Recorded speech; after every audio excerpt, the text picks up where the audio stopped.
ایک دیہاتی لڑکا شہر سے پڑھ لکھ کر واپس دیہات گیا تو گاؤں کے چودھری صاحب نے سوال کیا کہ پتر پڑھنے لکھنے کا کیا فائدہ ہے؟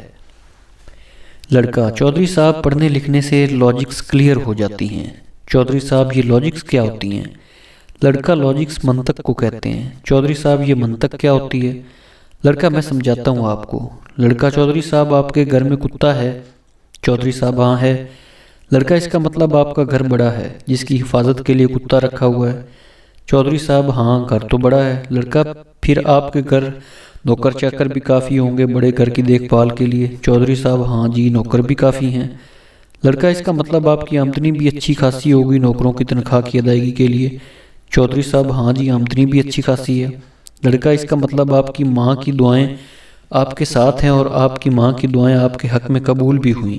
اس کا مطلب یہ ہوا کہ آپ کی ماں ایک نیک عورت تھی۔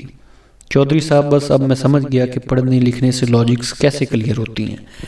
اگلے دن شیدہ چودھری صاحب کی ٹانگیں دباتے ہوئے: شیدہ: چودھری صاحب، یہ جو لڑکا شہر سے پڑھ لکھ کر گاؤں میں آیا ہے، اس کو پڑھنے لکھنے کا کیا فائدہ ہوا؟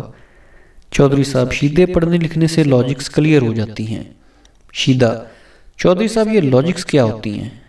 چودھری صاحب: لاجکس منطق کو کہتے ہیں۔ شیدہ: یہ منطق کیا ہوتی ہے؟ چودھری صاحب: میں سمجھاتا ہوں تم کو۔ چودھری صاحب: تمہارے گھر میں کتا ہے؟